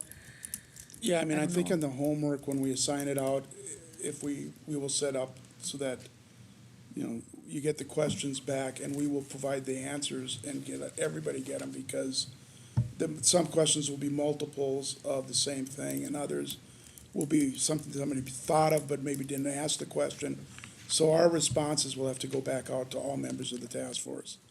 And some of them would hopefully be beneficial with that 2-week turnaround for some of this stuff, to try to employ that, so.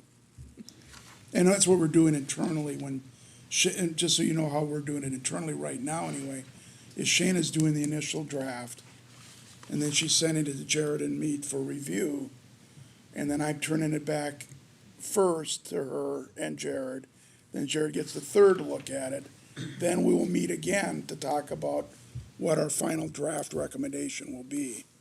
So it's getting vetted and mulled around, and so we're just gonna multiply that with all the task force members, as well as the subject matter experts at the city. So a lot of eyes, a lot of minds working on it, but hopefully everybody's viewpoint will be contemplated and eventually be integrated into a final product. So the goal is to be thorough, but not to be like, let's plow through it, like, Correct. okay. The depth and breadth of review that the task force wishes to engage with will drive the schedule, right? So we don't have yeah. So just kind of a process question.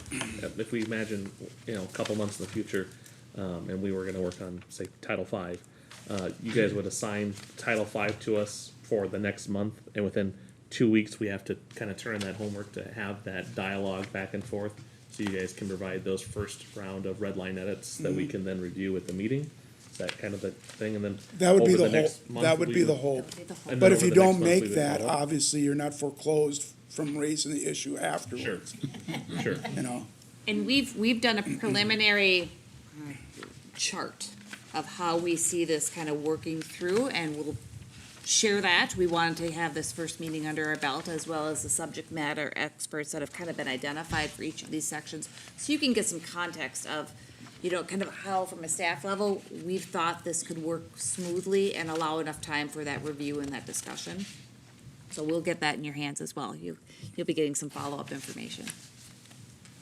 but we'll have to be flexible to move and adjust as we go, what our experience is. You know, we didn't make a recommendation, but obviously we're gonna spend more time on the administrative enforcement than we originally planned. I assume the next section, which starts on page 10, which is the city council, those are basically, rules of procedure and operations, kind of like Robert's rules adopted for the city council. The council's changed over the years how they structure their agenda, for instance, and that is on page 11, just to reflect the current method of the city agenda formatting. That needs to be in the code, city code? Some of it doesn't have to be in the code, it could just be the rules of procedure. But again, part of the code is informative and educational. So if we take it out of the code, we still then have to have a rule of procedure manual for the city council somewhere. And historically, it's just been convenient to put it, for most cities, in the first couple sections of the city code. But some of it could be streamlined a little bit more even than what we have drafted here. One section that has to be in, the city code, I mean, on page 12 and 13 regarding commissions, quorum, some of that stuff could be put aside and taken out of the code. Historically, it's been in the code, and we're recommending to keep it just for convenience. But one thing that would have to stay in the code regardless is the salary section on page 13, because that's a requirement of state statute that we do it by ordinance. Can we change that? To do what? To change what the numbers You're are? talking about moving up, right? You can recommend it, but eventually the council has to approve it. And just so you know the history, the last 3 times I've recommended salary increases to match up with other cities of a similar size and complexity as Burnsville, the council said, thank you, but no thank you. You're the lawyer, give legal advice, don't tell us about this. So they did not increase their salaries. I think if you think, Just recently did that. January I know, 1st but I is mean, the first time in 10 the years. 3 times previous when I said that, I got blown down. Me too. It was 2006, I think was the last time I went up. Yeah, it's it was a once, while. once every 20 years, they increase their compensation. I don't think anybody's signing up for council as a result of the remuneration.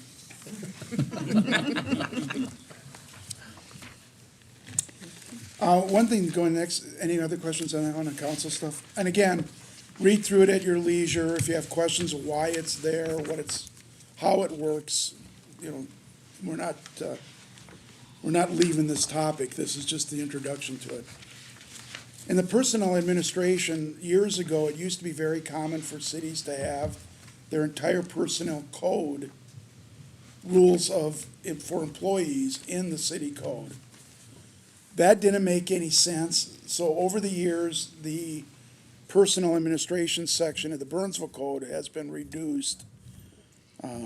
We are recommending further reductions in this recodification, basically to take all the references to personnel policies, which, as I indicated, are set by the city manager, not the city council, out of the city code. And that's why we're recommending all those strikeouts on the next couple pages, up through page 19. General question then. So we use Minneapolis as an example. They're trying to encourage more police officers to be residents of Minneapolis. If we struck those things out of this, would, in effect, I noticed there was one that said residency. Would that be coming out then? Out of the city code provisions, but it could still be a decision as a job qualification that the city manager could Under put in Mellon? place, yes. Okay. And I do want to note that there are governance policies that direct what my authority is as city manager that the council has delegated to me. So there are some checks and balances in place as far as that goes. And as far as the Question subject online, matter, it looks I'm like. sorry, Looks like there's a question online when you have a second. I'm sorry. Oh, I just, that police thing, isn't that unconstitutional though, I thought it was ruled, I can't remember if it was the Supreme Court or it was, if it was Minnesota Supreme Court or if it was the US Supreme Court Mike, that I was gonna had ruled on some that of- previously. From a subject matter discussion of that, some courts, some states had ruled it unconstitutional as unduly restrictive on the right to travel. Minnesota adopted not a soft residency requirement for cities that they could use in the metro area, which would allow a response or area time, which is particularly important for those cities that still had volunteer fire departments. Sure. Burnsville doesn't have a volunteer fire department. So the pure residency requirement issue has been struck down. It has also been interpreted as a potential violation of the Human Rights Act on marital status, because obviously if you have 2 people that are employed by 2 different cities, their ability to live together and still work for the 2 different cities that both have residency requirements is a bit problematic. And that is one of the practical impacts that Minneapolis and cities that are considering some residency issues would have to address. Frankly, the desire for hard and fast residence requirements probably peaked in the early 80s and has been declining since, because some of those family connections and practical application issues if you do adopt it. Okay. So. Thanks. Regarding the personnel rules, the bottom of the blue statement says, such rules may from time to time be amended. There's no really clarification as to process or, I'm sure Melanie is quite level-headed, but do you just get to decide, what to do that day and change the rules? Is that up to the code, or is that just up to your discretion as given the authority vested in you? It's the manager's discretion and consistent with the guidance policy from the city council. Okay. And I am level-headed. I try to be anyway. Wonderful.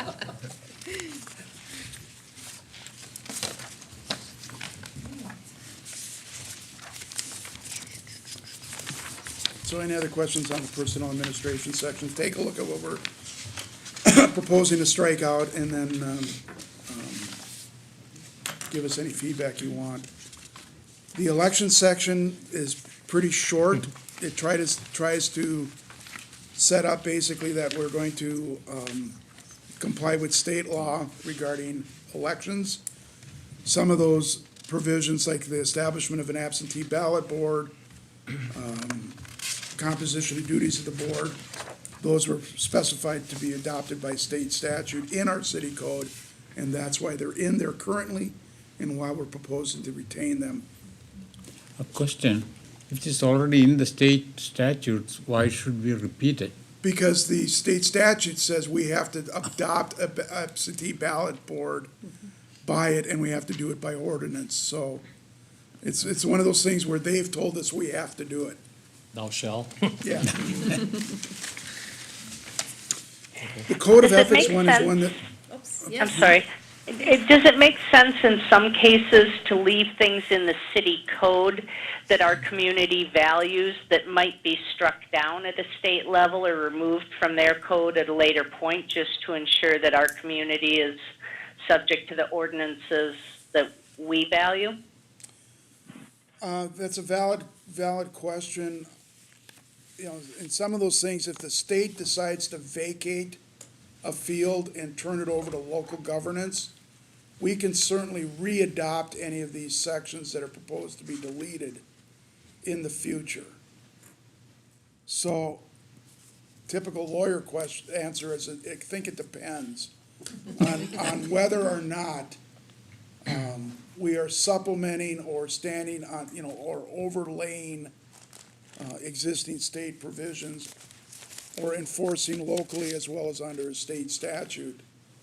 On a case-by-case basis, I think I can make a recommendation either way, or any of the options. For the most part, though, I think it probably makes sense where the state has a large group of laws, like say in the election statutes, which range from, chapter 200 to when we're at 219 now or something like that. It's a couple hundred pages of statutes.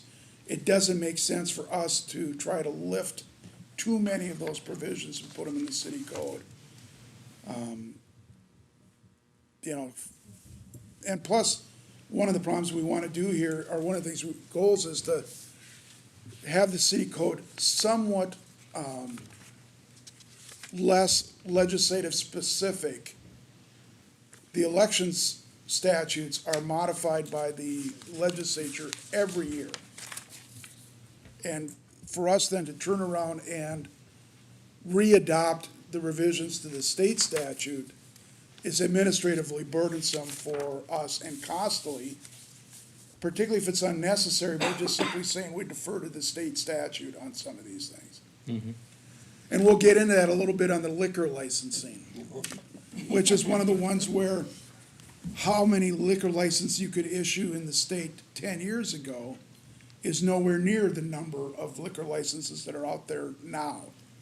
Tap rooms, micro distilleries, the variety of the innovation in the industry and being highly regulated is one of those things where we could be changing the code every 6 months or every year just to keep it current. And so some of these things, I think the recommendation should be, let's make it a little less session-specific or sensitive. That makes sense. I just think that there might be some areas where we would want to take a look at that, and you answered that, so And thank you. I'd agree some of them, there might be situations where we very much want to have a separate standalone policy or ordinance on it.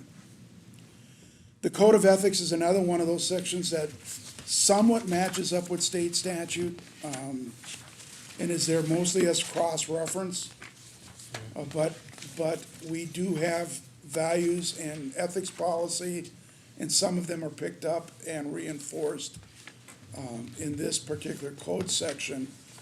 And one of the reasons I didn't want to recommend deleting some of them more cross-reference, because I didn't want to think people were moving away from ethical operation as part of the code task force, because that's just the opposite message we want to have delivered on this. So at least at this point, we're recommending retaining that language. Similarly, deferred special assessments in chapter 9. Can I ask a question about the 1-8-16 on page 21? It says that they have to publicly disclose. There's no clarification as to that matter of how they disclose, or penalties for failing to disclose, or definitions for conflicts of interest. Generally speaking, if we have under state statute, if we have a conflict of interest, the official should abstain from not only the vote, but from participating in the discussion. And our normal procedure is, as outlined by state law, in making that disclosure, as the official steps away from the dais or says, I'm not gonna participate in the debate, or I'm not gonna vote on the matter, they usually do state on the record why. Most often because maybe the application is by their employer. So there is a disclosure usually at the dais of that, and that is how it's made. In other situations for elections, when they file for their mandatory state reporting documents that Michelle has to collect as city clerk, that disclosure is in written form consistent with the state ethics board requirements. So again, what it is and when it occurs dictates how they have to disclose that. Who qualifies as a public official? Is it everyone above Melanie, or people down to the head of Parks and Rec? There's different rules for different parts of the disclosure. Obviously, there's a separate disclosure requirement for elected officials, and that one's pretty easy. Public officials under the state gift law and some of the other ethics is a defined term, but it's not a very clearly drafted provision. You know, it would be someone who's in a position to make the decision. Go ahead, Mac. If I might, and I'm the one who updates the list of who is publicly disclosing for our public officials. And basically, it's Melanie's senior leadership team that have the authority to recommend any action for the council's approval. And that's how we've implemented as far as designating those department leadership teams.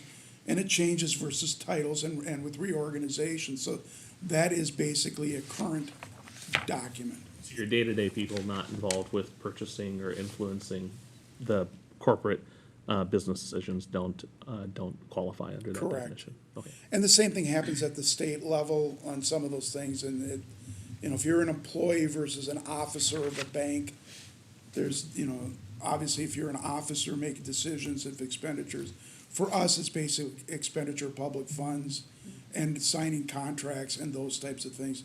So purchases and contracts is usually the determinant. But it could be as much as if you're on the planning commission and you're effectively recommending a variance, it shouldn't be your own variance that you're voting on. Sure. If I'm a goat farmer, I shouldn't be voting on the goat exception. Correct. So we do have a handful more pages, but I'm cognizant of the time that we've already taken 2 hours this evening, so.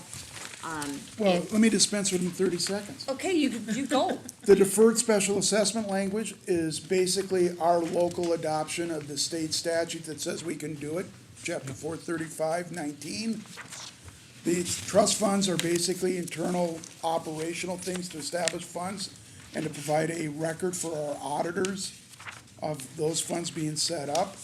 And consequently, we're not making any recommendations for changes in those. Primary election is basically the similar thing.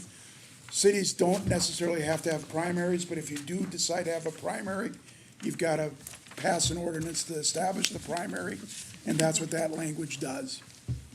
Joel, I might note that I believe there are some changes to the infrastructure trust coming, but the red lines only went through 20%. Yep. I do have one question on page 23. It says the blue line is spouse if applicable. So I assume that the special deferment only applies to people who are married, not like common law or living together. That's a darn good question. That might be one of those things where the statute is obsolete too. I hadn't really analyzed it from that perspective. It could also be who's named as an official owner of the property, that you would only look at that income, which may or may not be. Or that, or it's household, Pardon? household. Right, it may be the household, but if someone doesn't own the house, they're probably not gonna be considered as an exemption, because they're poor. So from a practical perspective, we've only, Mac touched on this, 1 through 6 is really what our staff has gone through at this point. So when we get to chapter 7 and beyond, we don't have any of those options really, or that review deep for you, and that's intended for our next meeting. Okay, Um, perfect. So. But that's one thing we'll look into during, Yeah. in the interim. Those And that's are the kinds basic, of questions that we're looking for and that clarity, so. and that's basically the hour and almost full hour rundown of 30 pages of what I view as fairly non-controversial code provisions. Should be fun. Yeah, this is gonna be fun, yes. Questions before we adjourn for the evening? Can we just recap what happens between now and Got then it. 4 weeks from now? You got it. Okay. So between now and 4 weeks from now, we will, follow up. We have, so these are my notes, and Mac, you can pop in if there's anything I'm missing. Our survey summary, we'll follow up with the PowerPoints that we presented tonight. With links. With links, thank you. We will have more clarity on how you can provide feedback, what that mechanism will be. We will share with you who we've identified as the subject matter experts for each chapter, so you know who you'll be working with on these, as well as the city structure. I thought that might be helpful for you to understand kind of that governance lens that Joel talked about. And then the preliminary calendar and schedule that we've identified from a staff level on how we see this working through. And again, that'll be subject to modification and edits as we begin this work. Those were my notes. Mac, did I miss anything? I've also got, a link to the LMC Introduction to City Government. Yep, that will be in our And, links, yeah. and the link to the city code online. Yes, indeed, thank you. Thank you, thank So you. what timeline do we expect that information? And then what is our, after that, are we still in the 2-week homework pattern? So, yes, so we've identified that this on our, August 25th meeting, that's when we'll go through this. And we will be sending out ahead of time the rest of the chapter with red lines for you to begin to look through. Does that make sense? Yeah, we'll send that out. Here are the key dates for you to be keeping in mind. And here's what to do. Here's what to do. Yes. You got it. And did we say specifically who's doing what, like this code review task force is? Yes, the Basically the roles. entire code except Titles 10 and 11 that you will have input on, but ultimately it'll be the planning commission that will make the final recommendation to the council. We'll put that in writing for you as well. Okay. Other questions, comments, feedback before? Yeah, it just sounds a lot like when we're revising our rules and going through that stuff, it's like, holy good Lord. Yep. It's like, why is it here? And then the other thing, well, can you even enforce it? Yeah. That's the other thing to it, because people, my lease is 22 and 25 pages, okay? People look at me, are you crazy? And I'm like, yeah, no. And that's why the code is as it is. I like the simplicity, changing the language of it, so it's more day-to-day for people that get on there and read it versus the thee, thou, thou, thy, and, which I really like about this change.